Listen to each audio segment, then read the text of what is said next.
Confronting a king. Obadiah, a faithful servant of Jehovah who worked within Ahab's household, arranged the meeting. Ahab, hardened by years of idolatry, spotted Elijah and immediately accused him. "Is it you, you troublemaker of Israel?"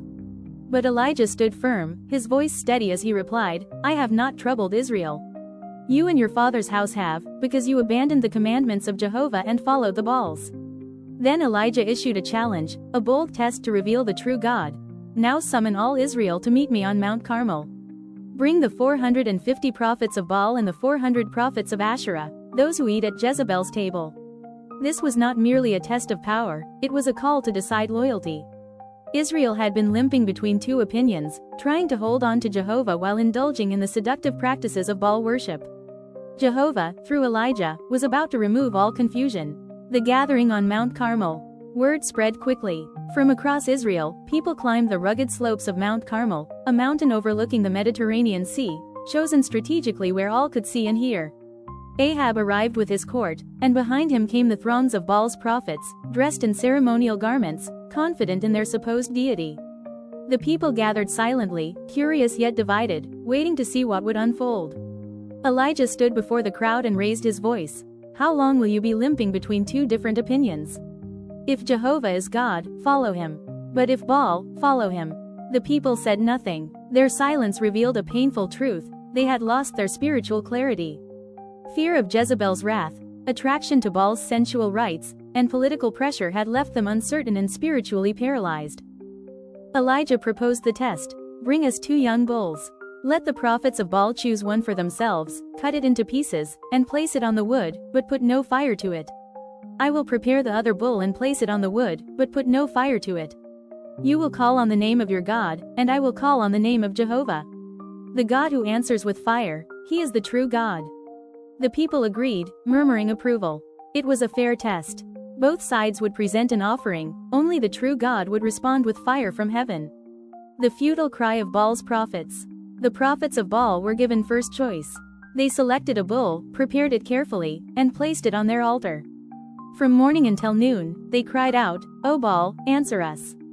They danced around the altar, performed ritual chants, and invoked every phrase of devotion they knew. But there was no answer. No fire, no voice, nothing. At noon, Elijah could not resist a pointed remark. With calm sarcasm, he called out, "Cry louder. After all, he is a god, isn't he? Maybe he's deep in thought. Or busy relieving himself. Or away on a journey. Perhaps he is asleep and must be awakened." The taunts stirred desperation. The prophets began to shout louder, slashing themselves with swords and spears, as was their custom, until blood gushed out upon them. The spectacle was frenzied and tragic, hundreds of men screaming, bleeding, begging an idol made of wood and stone to do what it could never do. Hour after hour, they raved on, until the time of the evening grain offering. But still, there was no voice, no answer, no one paying attention. Baal was silent because Baal was nothing. Elijah rebuilds Jehovah's altar. Then Elijah called out to the crowd, "Come near to me." The people gathered closer, their eyes fixed on the lone prophet. He carefully repaired the altar of Jehovah that had been torn down, taking 12 stones, one for each tribe of Israel, reminding the nation of its covenant identity. On top of the stones, he arranged wood, cut the bull into pieces, and laid it on the wood. Then Elijah gave a startling command: "Fill 4 large jars with water and pour it on the burnt offering and on the wood." The people obeyed. The water soaked the wood.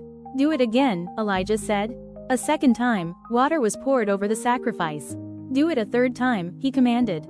Now water ran down the altar and filled a trench Elijah had dug around it.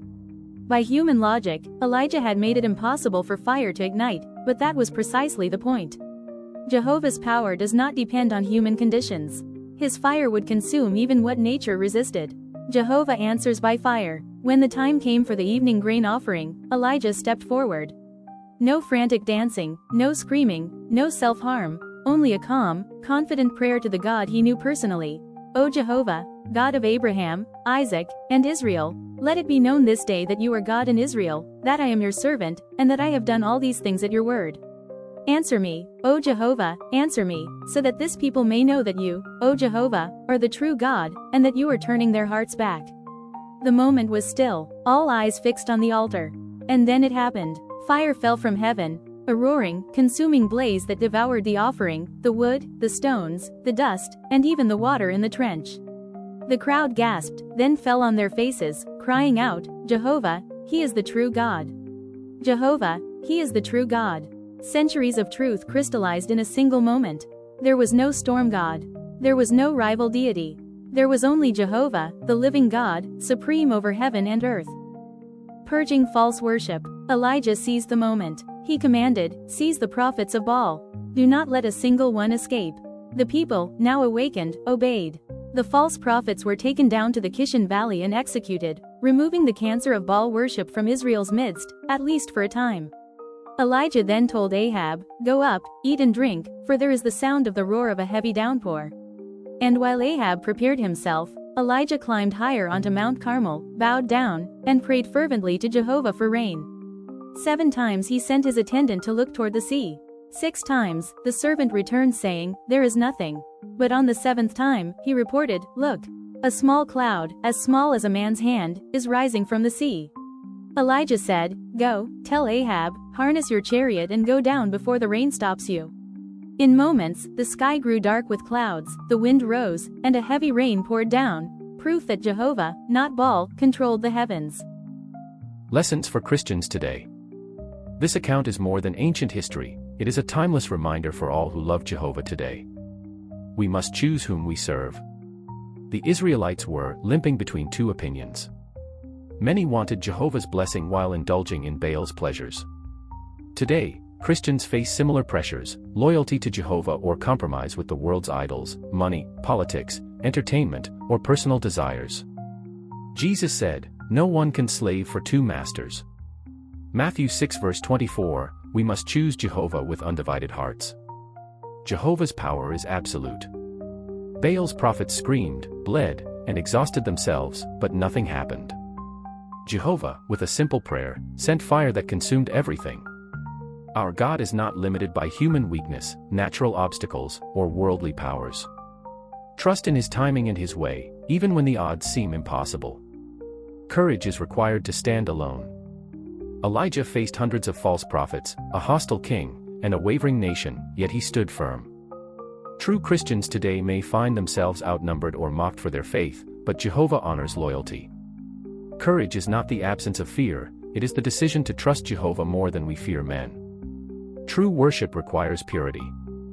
Elijah didn't compromise with Baal's prophets. The false worship had to be removed. In our lives, spiritual purity means rejecting teachings and practices that dishonor Jehovah. We cannot blend truth with error. Jehovah expects exclusive devotion. Jehovah answers prayer in His time. Rain did not come immediately. Elijah prayed persistently, and Jehovah responded at the right moment. Likewise, Christians must trust Jehovah's timing, especially when waiting for relief, guidance, or the fulfillment of His promises about the new world.